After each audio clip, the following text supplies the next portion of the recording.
नमस्कार, आप देख रहे हैं क्राइम न्यूज और मैं हूं आपके साथ मनु तेवतिया। शुरुआत करते हैं बागपत से। यहां शादी से एक दिन पहले दुल्हन संदिग्ध परिस्थितियों में लापता हो गई। पुलिस ने अपहरण का केस दर्ज कर लिया है और मामले की जांच में जुटी हुई है।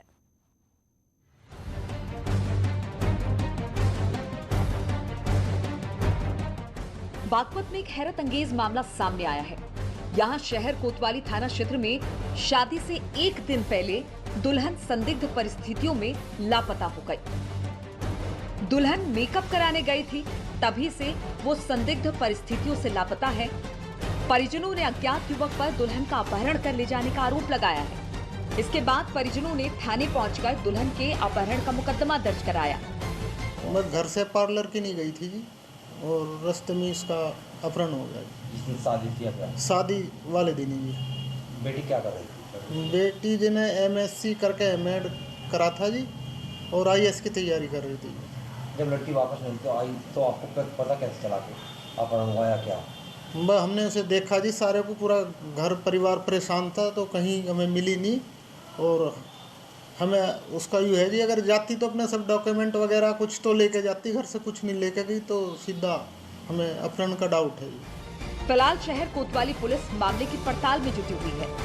दिनांक 7/12/2020 की ये घटना है। ग्राम सिसाना की चारू नाम की लड़की, जिसकी उम्र 28 वर्ष है, ये अचानक घर से गायब हो गई थी। इसमें परिजनों की तहरीर पर कोतवाली बागपत में मुकदमा दर्ज किया गया है और शीघ्र ही बरामद कर आवश्यक कार्रवाई की जाएगी। चौखट पर बारात आने से एक दिन पहले संदिग्ध परिस्थितियों में लापता हुई दुल्हन का मामला पूरे क्षेत्र में चर्चा का विषय बना हुआ है।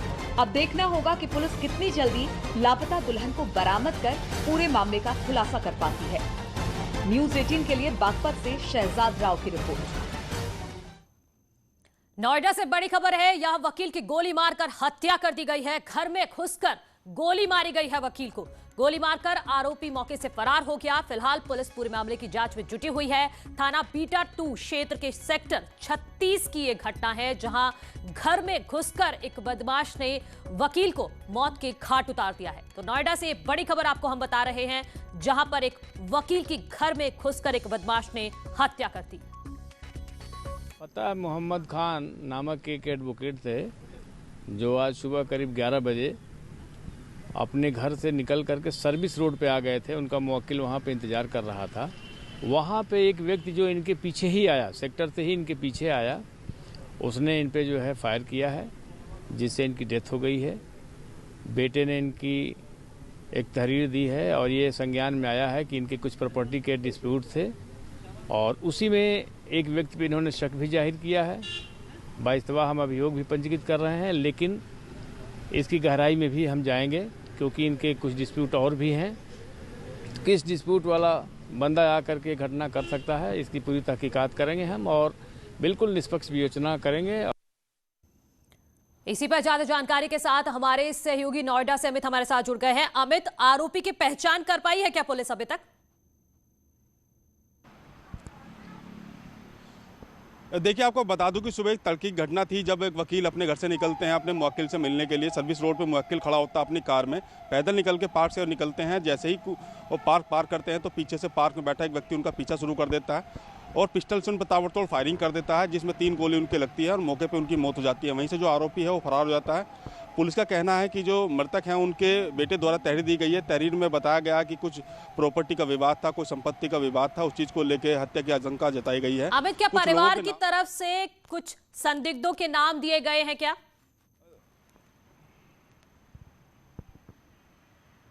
हाँ बिल्कुल, परिवार की तरफ से कुछ लोग बताए गए हैं कि जिनसे उनकी प्रॉपर्टी का विवाद चल रहा था, संपत्ति का विवाद चल रहा था।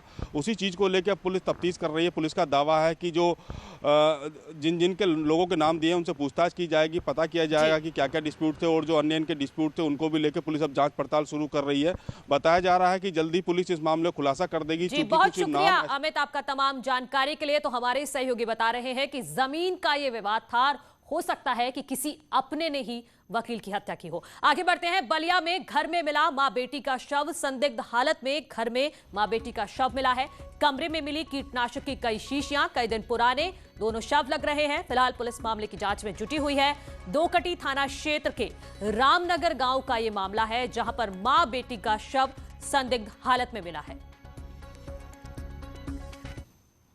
आगे बढ़ेंगे। लखनऊ के गोमती नगर थाना क्षेत्र में पुलिस और बदमाशों के बीच मुठभेड़ हो गई। खबर है कि बाइक सवार बदमाशों को पीछा करने पर पुलिस पार्टी पर फायरिंग कर थी, जिसके बाद पुलिस ने जवाबी कार्रवाई करते हुए 25,000 के इनामी बदमाश सनेही को गोली लगी है। पैर में गोली लगी है। बदमाश घायल है, जबकि साथी उसके मौके से फरार होने में कामयाब रहे हैं। फिलहाल पुलिस ने मौके से एक पिस्टल और बाइक बरामद की है। तो पुलिस के ऊपर उन्होंने फायर कर दिया। इस फायर में आत्मरक्षा हेतु पुलिस ने कंट्रोल फायर किया और उसमें एक व्यक्ति को गोली लगी। बाद में ये आइडेंटिफाई हुआ, ये व्यक्ति का नाम राम सनई है, सीतापुर का है। इसके अच्छी खासी लंबी चौड़ी आपराधिक इतिहास है। इनफैक्ट इसी थाना क्षेत्र से ये एक मुकदमे में वांछित भी है। दूसरी जो क्रिमिनल है उसके लिए टीम लगी हुई है। आजमगढ़ पुलिस को भी कामयाबी मिली है। निजामाबाद में पुलिस और बदमाशों के बीच मुठभेड़ हुई। मुठभेड़ में गोली लगने से 25,000 रुपए का इनामी बदमाश चंद्रजीत उर्फ पत्तर घायल हो गया। घायल बदमाश को अस्पताल में भर्ती कराया गया है। पुलिस ने मौके से पिस्टल, कारतूस और बाइक बरामद की है। बदमाश 4 दिन पहले अहरोला थाना क्षेत्र में पेट्रोल पंप पर हुई डकैती की घटना में शामिल था। वहीं मुठभेड़ के दौरान इसका साथी पुलिस को चकमा देकर वहां से फरार हो गया है, जिसकी पुलिस तलाश कर रही है। थाना निजामाबाद पुलिस और बदमाशों के बीच में हुई है। इस पुलिस मुठभेड़ में 25,000 रुपये का जनपद का इनामी चंद्रजीत, जो कि एक सक्रिय अपराधी है और थाना मेहनगर का हिस्ट्री शीटर भी है, और यह अभी 5 दिन पूर्व हुई एक पेट्रोल पंप की कैश लूट में वांटेड था। पुलिस की गोली लगने से घायल हुआ है और इसे अस्पताल भेजा गया है। बड़ी खबर चंदौली से है। मुठभेड़ के बाद 25,000 का इनामी बदमाश गिरफ्तार कर लिया गया है। पुलिस पर फायर कर भाग रहा था ये बदमाश। मुठभेड़ के बाद पुलिस को ये सफलता मिली है। एक पिस्टल और 7 कारतूस बरामद किए गए हैं। कई मामलों में बदमाश की तलाश थी। बलवा इलाके में पुलिस और बदमाश के बीच मुठभेड़ हुई, जिसके बाद 25,000 का इनामी बदमाश गिरफ्तार कर लिया गया है। और हमारे सहयोगी हमारे साथ जुड़ गए हैं। नितिन, बताइए जरा इस बदमाश के बारे में। नाम क्या था इसका? मनु, इसका नाम सदानंद यादव है। आपको बता दें, लंका इलाके का ये रहने वाला है, वाराणसी, और इसके अंतर जनपदीय बदमाश है। हत्या के प्रयास और आर्म्स एक्ट में इसके ऊपर आधा दर्जन से ज्यादा मुकदमे दर्ज हैं। वाराणसी के अलावा चंदौली में 2 मुकदमे दर्ज है। शातिर अपराधी था। रात में पुलिस को यह सूचना मिली, बलुआ पुलिस को, कि ये बदमाश बलुआ की तरफ आ रहा है कोई आपराधिक वारदात को अंजाम देने। पुलिस ने घेराबंदी की और टार्च चला के जब इसको रोकने का प्रयास किया तो इसने पुलिस पर फायर कर दिया। एक गोली पुलिस के गाड़ी पर लगी है, हेडलाइट पर और नंबर प्लेट पर। बहुत शुक्रिया नितिन आपका तमाम जानकारी के लिए। आगे बढ़ते हैं। फतेहपुर में धाता कोतवाली पुलिस ने चोरी, लूट और छिनैती की वारदात को अंजाम देने वाले एक शातिर गिरोह का खुलासा किया है। पुलिस ने गिरोह के 4 सदस्यों को गिरफ्तार किया गया है। पकड़े गए बदमाशों के पास से पुलिस ने एक 12 बोर का अवैध तमंचा, 3 जिंदा कारतूस, 8 चोरी के मोबाइल और नकदी बरामद की है। एसपी सतपाल अंतिल ने बताया है कि पकड़े गए बदमाश बेहद ही शातिर किस्म के अपराधी हैं, जो इलाके में मोबाइल शॉप में चोरी और राहगीरों से लूट छिनैती की बड़ी वारदातों को अंजाम दिया करते थे। फिलहाल पुलिस ने बदमाशों के खिलाफ केस दर्ज कर लिया है और उन्हें जेल भेज दिया है।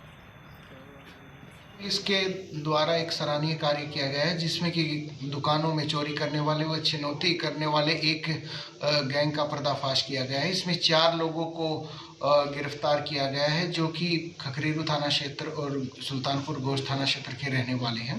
इन लोगों के द्वारा पूर्व में कई सारी चोरी और छिनैती की घटनाओं को अंजाम दिया था, जिसके संबंध में आज इनसे करीब 8 मोबाइल फ़ोन बरामद किए गए हैं। 1 तमंचा और कारतूस भी बरामद किए गए हैं। जो मोबाइल फ़ोन बरामद है उनकी कीमत करीब 1 लाख रुपए है और इनको माननीय न्यायालय के समक्ष पेश किया जाए। एक और बड़ी खबर आपको बताते हैं। अमेठी में 6 शातिर असलहा तस्कर गिरफ्तार किए गए हैं। तस्करों के पास से 2 विदेशी पिस्टल, तमंचे बरामद किए गए हैं। 12 जिंदा कारतूस मिले हैं। 1 मैगजीन भी बरामद की गई है। तस्करों के ऊपर कई आपराधिक मामले दर्ज हैं। गिरफ्तार करने वाली टीम को एसपी ने 10,000 रुपए का इनाम दिया है।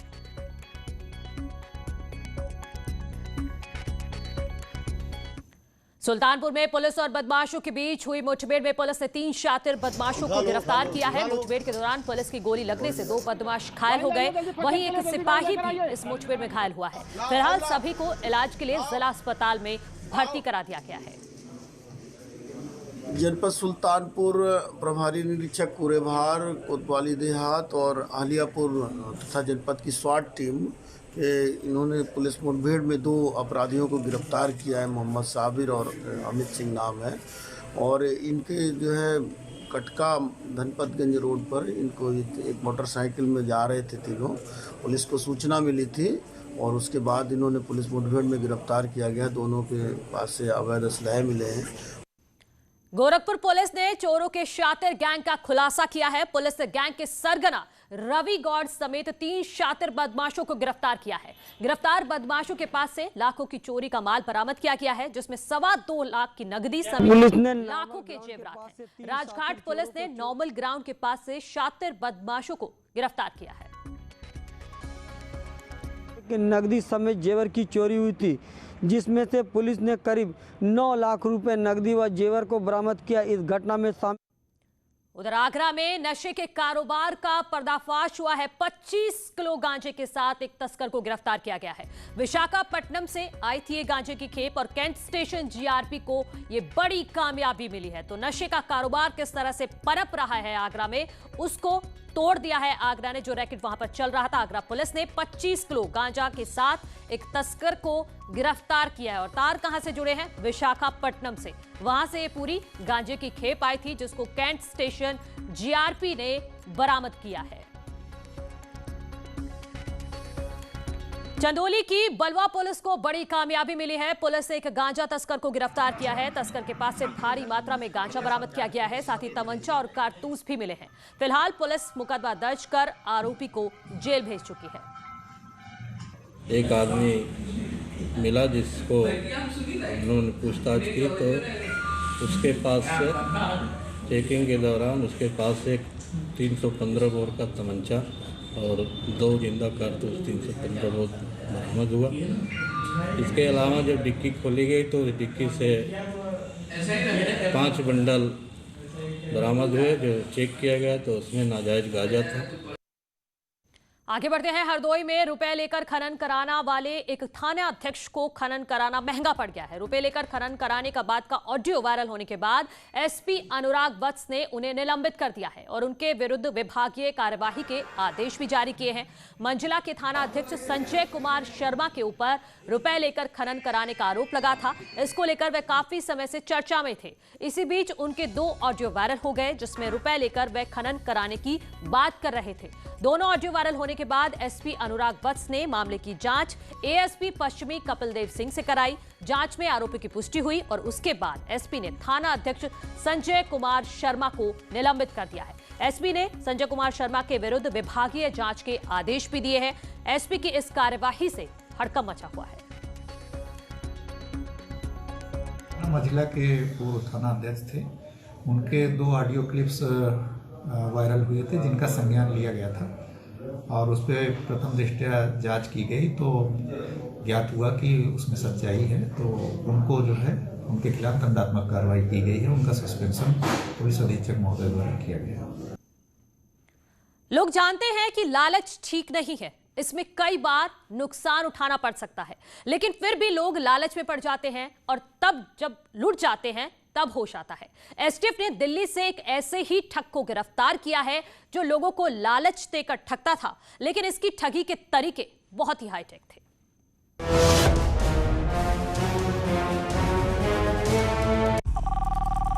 हेलो सर, आपको एक कॉल आपके कार्ड से संबंधित किया जा रहा है। सर, बताना चाहूंगी कि आपके खाते को 50,000 की लॉटरी लगी है। सर, आपका एटीएम कार्ड एक्सपायरी होने वाला है सर। ऐसे कैसे होने वाला है? सैकड़ों कॉल, अनगिनत तरीके, सर आपके कार्ड पे एक नंबर होगा 16 अंकों का, कि वो कंफर्म करा दीजिए। 32 64 हो गया भैया। और ऐसे ही लुट जाते हैं हजारों लोग। हथियारों के बल पर लूट और डकैती करने वालों से हम सब वाकिफ हैं, लेकिन डेटा के बल पर डिजिटल डकैती डालने वालों की भी एक अलग दुनिया है। और इस दुनिया का सबसे बड़ा हथियार है डेटा। ये डेटा जिसके हाथ लग गया वो हो जाता है मालामाल और आम आदमी को कर देता है कंगाल। कभी क्रेडिट कार्ड के लिए तो कभी लोन के लिए तो कभी आपकी सेहत जानने के लिए फोन आते हैं, और इन्हीं कॉल्स के बीच एक घंटी ऐसी बजती है जो आपकी जेब खाली कर जाती है। पैसा इकट्ठा किए हो? वो हो जाएगा। ऐसे ही एक जालसाज को एसटीएफ ने नई दिल्ली से गिरफ्तार कर लिया है। दिल्ली में गिरफ्तार ठग का नाम राजकुमार उर्फ राहुल है। पुलिस का कहना है कि राहुल अब तक ऑनलाइन करोड़ों रुपए की ठगी कर चुका है। राजकुमार उर्फ राहुल पुत्र श्री राम निवासी ग्राम सिरसिरा थाना सलोन जनपद रायबरेली का और इस समय दिल्ली में रह रहा था, और इसके संबंध में ये वांछित था पीजीआई थाना जनपद लखनऊ से। राहुल बोनस और लोन दिलाने के नाम पर ठगी करता था और ठगी के लिए फोन और व्हाट्सएप पर मैसेज भेजता था। ये खुद को एक बड़ी इंश्योरेंस कंपनी का अधिकारी बताता था और लोगों को अपनी बातों में ले लेता था। लोगों से आदित्य बिरला सन लाइफ इंश्योरेंस कंपनी का अधिकारी बन करके और उनको चीटिंग करता था। करोड़ों रुपया लोगों का इसने जमा कराया था, और जब लोग मांगते थे तो व्हाट्सएप कॉल करके बताता था कोरोना काल चल रहा है, विभिन्न कंपनियों के मैसेज भेज दिया करता था। ठगी के लिए गैर कानूनी तरीके से 1 लाख लोगों का डाटा रखा गया था, और ये डाटा एक हैकर से खरीदा था। 1 लाख लोगों के मोबाइल नंबर का इस्तेमाल कर ये 5 साल से ऑनलाइन ठगी का काम करता था और इसके जरिए करोड़ों रुपए की कमाई कर चुका था। कई करोड़ का एक घोटाला किया था। इसको मुख्यालय की टीम ने और यहाँ पीजीआई के इंस्पेक्टर ने मिलकर गिरफ्तार किया है, और इसको दिल्ली से लाके पीजीआई थाने में दाखिल किया गया है, और इसमें आगे की विधिक कार्रवाई की जा रही है। एसटीएफ ने जब इसे दिल्ली से गिरफ्तार किया तो इसके पास फर्जी पैन कार्ड और वोटर आईडी मिले। फर्जी दस्तावेजों पर खोले गए बैंक अकाउंट भी मिले। फिलहाल एसटीएफ इसके रैकेट की जांच में जुटी हुई है और उस हैकर का पता लगा रही है जिसने इसे 1 लाख लोगों के डाटा बेचे थे। फर्जी दस्तावेजों के दम पर खोले गए बैंक खातों में राहुल ने ठगी से जमा की गई रकम ट्रांसफर की थी।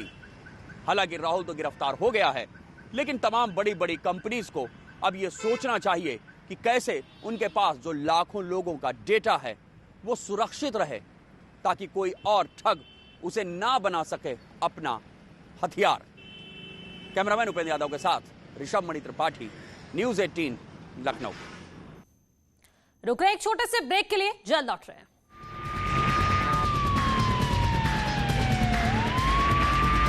कातिल बन गई। ललितपुर में पत्नी की खौफनाक साजिश का पति शिकार हो गया। पुलिस की तफ्तीश में खुलासा हुआ है कि पत्नी ने अपने प्रेमी के साथ मिलकर पति को ही रास्ते से हटा दिया, जो कि दोनों के प्यार के बीच रोड़ा बन रहा था।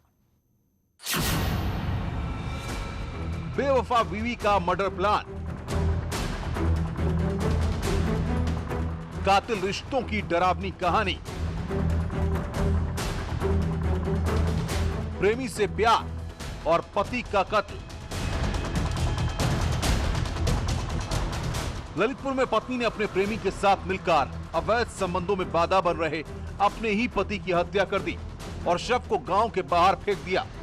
शक किसी को ना हो, इसके लिए पत्नी ने पति को हटाने के लिए प्रेमी संग मिलकर एक ऐसी साजिश रची और उसी साजिश को सिलसिलेवार तरीके से वो अंजाम देती चली गई।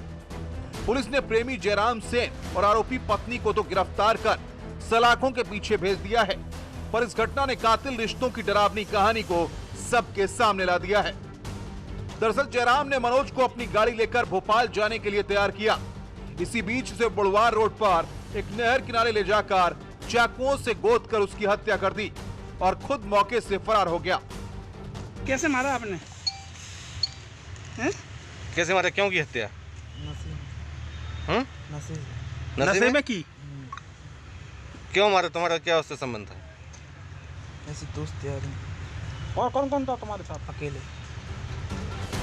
मंगलवार को बड़वार रोड पर एक अज्ञात व्यक्ति का खून से लथपथ शव मिला था। इसकी शिनाख्त सदर कोतवाली के मनोज कुमार के रूप में की गई थी, जो पेशे से एक ड्राइवर था। अब पुलिस ने घटना के बाद से मामले के खुलासे के लिए टीमें गठित कर दी। पुलिस जब मामले की जांच कर रही थी तो कई तथ्य निकलकर सामने आए, जिसके बाद पुलिस ने 24 घंटे के अंदर ही मामले का खुलासा कर दिया। एक व्यक्ति जो जयराम सेन है वो पकड़ में आया और पकड़ में आने के बाद उसने बताया कि ये एक बेकरी में, जो कि सदन शाह के पास बेकरी है, उसमें काम करता है और मृतक की पत्नी भी वहाँ काम करती है।